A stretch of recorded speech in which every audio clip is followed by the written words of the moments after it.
안녕하세요. 반갑습니다. AP투자연구소의 이정열 전략팀장입니다. 금일은 4월 12일 현재 시각은 3시 39분을 지나가고 있습니다. KPM테크고요. 코드번호 042040입니다. 자, KPM테크가 제가 일단은 금요일에 촬영한 거 큰 거 한방 지금이니 이렇게 영상을 촬영을 해서 올려드렸었습니다. 아래에 댓글이 좀 달려있던 질문을 좀 주셨던 게 갭상승은 불가피해 보입니다. 불가피 일단은 뭐 휴머니즘 중심 소식이라 장마감 후에 미국 쪽 발표에 의존하니까요. 그래요. 이제 갭상승이라는 부분들 같은 경우인데 사실 이게 시총이 좀 낮다라는 부분들이 갭이 쉽게 뜬다라고 할 수 있는 부분들이 이슈가 있을 때 갭이 좀 쉽게 뜬다라고 할 수 있는 부분들이 되겠죠. 근데 강도가 그만큼 강하면은 갭이 떠도 시초가를 이탈을 하지는 않겠죠. 갭이 떠도. 근데 이전 같은 경우에 갭이 뜬 다음에 시초가를 이탈을 하고 지중을 좀 버티다가 좀 차익실현 매물에 대한 그런 영향이 좀 더 크다라고 하는 부분들이 시가총액이 작기 때문에 낮기 때문이라고 보는 게 뭐 꼭 미국 쪽 발표에 의존을 해서 그렇다기보다는 영향이 상대적으로 커 보인다라고 하는 게 시가총액이 좀 낮기 때문이겠죠. 중국 판권 매수하면 대박 난다. 뭐 그래요. 중국 뭐 이거는 뭐 그래 쉽지는 않을 것 같은데 뭐 불가능하진 않겠죠. 그리고 좀 질문을 주셨던 게 한 가지 궁금한 것이 전원사채 발행이 회계상 마이너스 처리되기 때문에 저 모양으로 유지되는 것은 아닌지요. 이게 실적에 대한 부분들을 말씀을 해주신 것 같아요. 실적이 좀 좋진 않죠. 좋진 않아요, 실적이. 근데 여기서 전환사채 발행이 회계상 마이너스 처리가 된다. 꼭 그건 아닙니다. 여기 대해서 제가 설명을 답글을 좀 달아드렸는데 답글이 좀 없어졌네요. 일단은 여기 관련돼서 좀 말씀을 어, 드린다면 전환사채라든가 신주유수권이라든가 이 회사가 재무가 안 좋았기 때문에 재무를 좀 개선을 시키기 위해서 자금을 좀 조달하기 위해서 전환사채나 신주유수권이랑 많이 발행을 했었어요. 이전에 많이 발행을 했는데 이런 뭐 전환 청구권 행사 하면은 쭉 나오는 부분들이고 기존에 전환 청구랑 신주인수권이랑 행사하는 부분들이 좀 많았었거든요. 특히 신주인수권이 좀 많았습니다.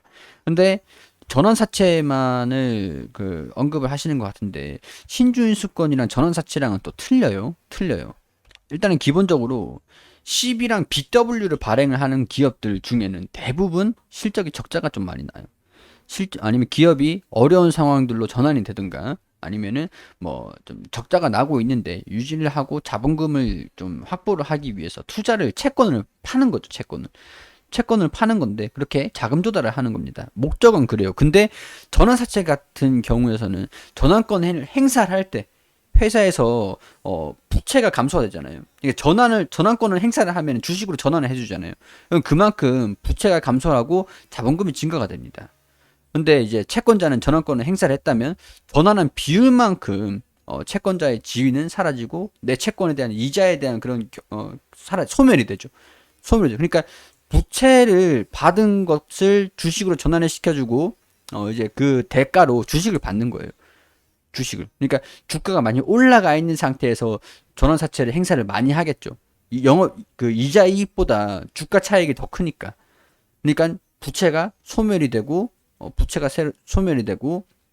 주식으로 전환이 된다. 그럼 1주당 순이익은 줄어들겠지만 어떻게 보면은 투자자 같은 경우에서는 주가 수익률을 낼 수 있어서 좋고 KPM테크 이 회사 같은 경우는 자본금을 확보를 할 수 있고 재물을 훼손을 시키지 않는다라는 이점이 있고 그런 것 때문에 보통 전환사채를 많이 해주는데 전환사채도 이 회사가 투자할 만한 가치가 있어야 전환사채를 좀 많이 해줍니다.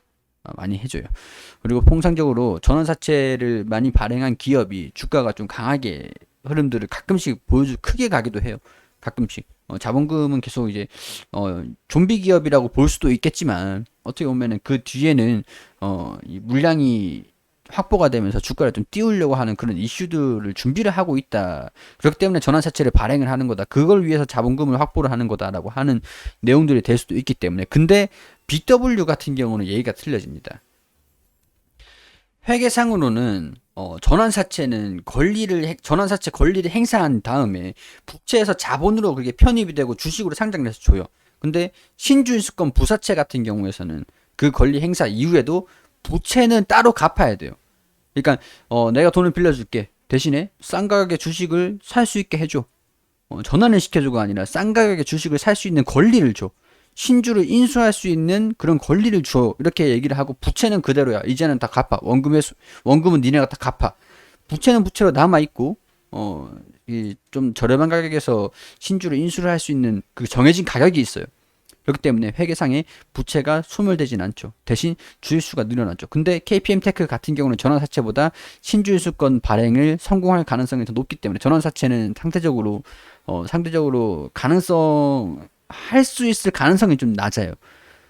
부채는 부채대로 갚고 싸게 주식 살 수 있게 해줄 테니까 돈을 빌려줘.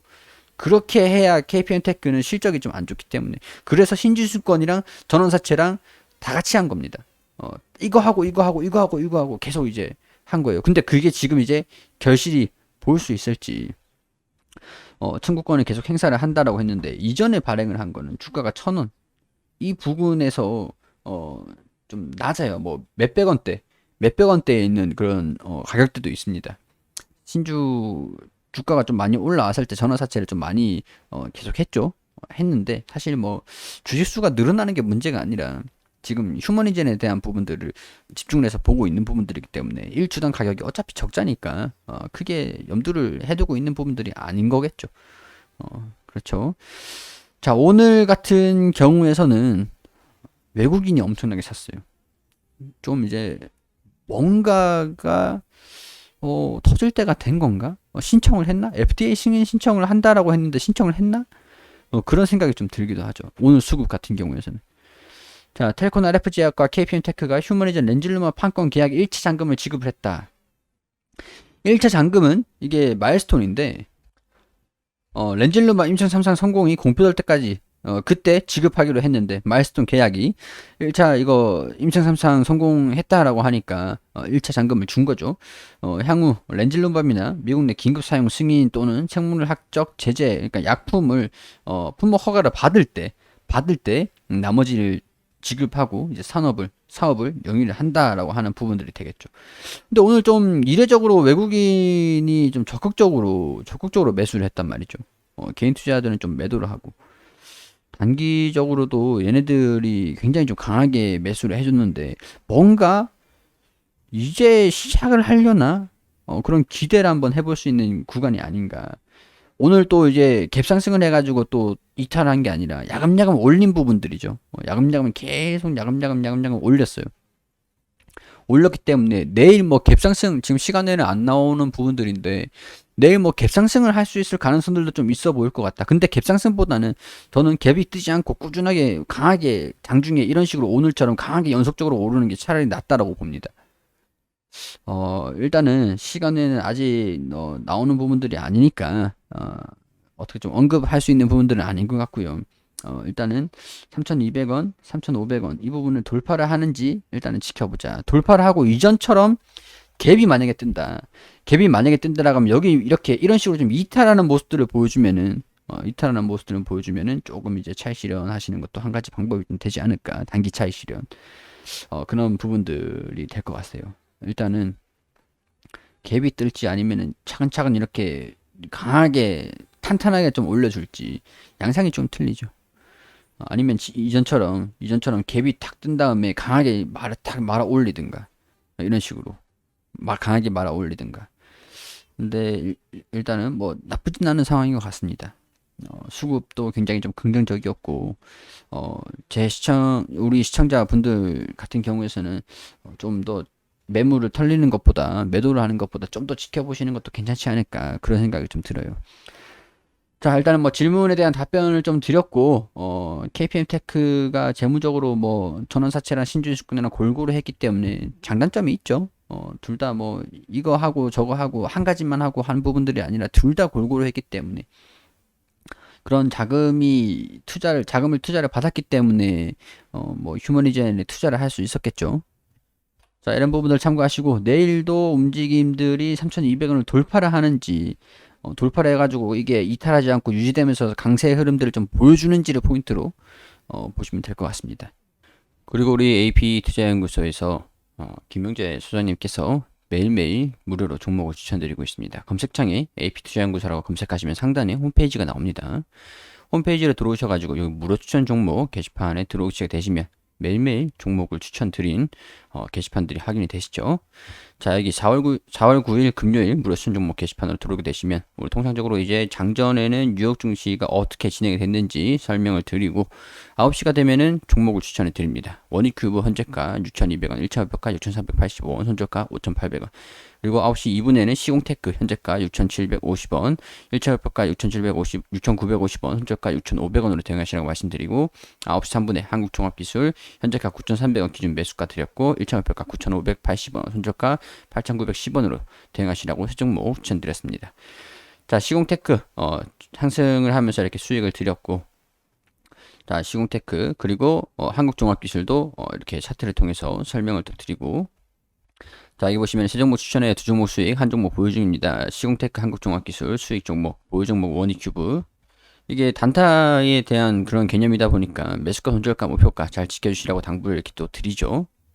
자, 이렇게 유의사항들 안내를 드리고 있으니까 참고를 하셔가지고 반드시 좀 보시길 바라고요. 종목들이 이날 같은 경우에서는 당일 최고가 7,100원을 터치하면서 원익큐브가 14%, 그리고 그 시공테크가 상한가를 기록을 했습니다. 그리고 한국종합기술도 16%가량 추천한 뒤에 올라갔고요. 자, 누적 합산 수익률, 이 매일매일 이렇게 종목을 추천드린 내역들을 기록을 한 것들이거든요. 그리고 우리가 물론 이제 손실이 날 수 있으니까 손절가 같은 부분들은 반드시 지켜주시는 거를 권유를 드리고 있습니다. 자, 뭐 우리 단기적으로 수익이 좀 필요하신 분들 같은 경우에 초단타로 빠르게 결론을 짓고 싶다라고, 그런 부분들이 필요하다라고 하시는 분들께서는 들어오셔가지고 도움을 받으시면 좋겠죠. 홈페이지 여기 보시면은 일별, 월별 이렇게 쭉 결산이 있습니다. 무료 시연 신청도 있으니까 많은 관심 부탁드리겠습니다.